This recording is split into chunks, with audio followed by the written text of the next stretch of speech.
जयराम रमेश कांग्रेस के नेता ने कहा है कि ये अनकॉन्स्टिट्यूशनल है। शशि तरूर कहते हैं कि अगर कांग्रेस जीत जाती है इलेक्शन या इंडिया अलायंस जीत जाती है तो ये सीएए को रिपील कर दिया जाएगा।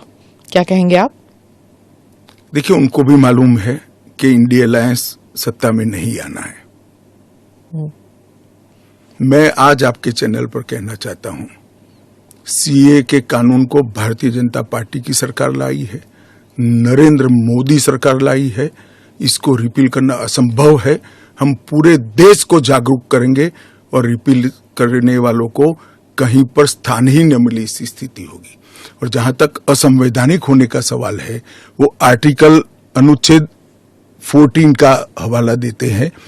वो भूल जाते हैं कि अनुच्छेद 14 में दो अपवाद रखे हुए हैं। एक रीजनेबल क्लासिफिकेशन का अपवाद है और दूसरा कानून के उद्देश्यों के साथ लॉजिकल संबंध होना चाहिए।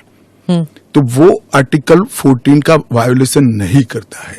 इसमें रीजनेबल क्लासिफिकेशन बहुत स्पष्ट है कि जिन लोगों पर भारत के पुराने हिस्सों में आज वो विभाजन के कारण देश से कटे हैं, अफगानिस्तान, पाकिस्तान और बांग्लादेश में, जिन लोगों पर धार्मिक प्रताड़ना होने के कारण जो भारत की शरण में आए हैं, उसके लिए एक कानून है।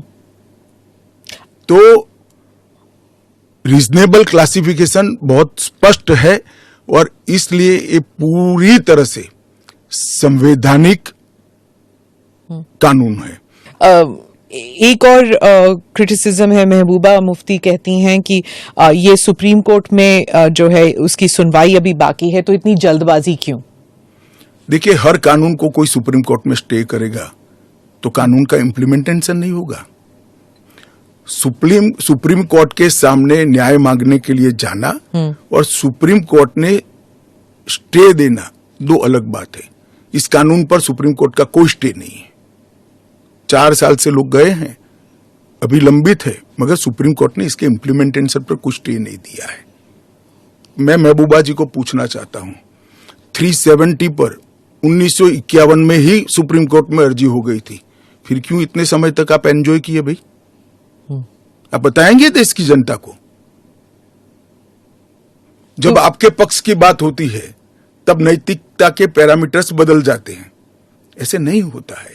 देश का एक संविधान है, परंपराएं हैं, अदालतों की परिपाटी है, इसके हिसाब से देश चलता है।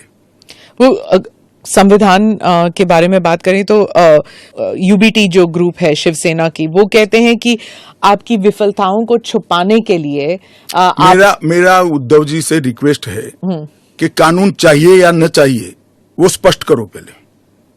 क्या उद्धव जी बोल सकते हैं कि कानून नहीं आना चाहिए? मैं आज उनका आह्वान करता हूं, देश की जनता के सामने, महाराष्ट्र की जनता के सामने स्पष्ट करें कि सीएए नहीं होना चाहिए। हिंदू शरणार्थियों को, बौद्ध शरणार्थियों को, जैन, बौद्ध और क्रिश्चियन शरणार्थियों को नागरिकता नहीं मिलनी चाहिए। एक बार उद्धव जी स्पष्ट करें जरा। आपका इशारा आई वॉश आप कर रहे हो, टाइमिंग का सवाल दिख रहा, तत्व का क्यों चर्चा नहीं करते हो? आपका इशारा बाल ठाकरे की तरफ नहीं, मेरा तो उनकी ओर है। बाल ठाकरे साहब तो अब रहे नहीं, वो स्पष्ट करे, क्योंकि वो पहले बोलते थे जो नहीं, पार्लियामेंट में भी बोले हैं। अब उनको अल्पसंख्यकों के वोट चाहिए, एपीसमेंट की पॉलिटिक्स इसलिए आज उद्धव ठाकरे कर रहे हैं, हम नहीं कर रहे। हमारा डे 1 से स्पष्ट स्टैंड है कि भारत के कटे हुए हिस्से से जो शरणार्थी आए हैं, ये 3 देशों से धार्मिक प्रताड़ना के कारण आए हैं। वहां के जो अल्पसंख्यक आए हैं, उनको इस देश को नागरिकता देनी चाहिए। नमस्कार, मैं हूं मानक गुप्ता।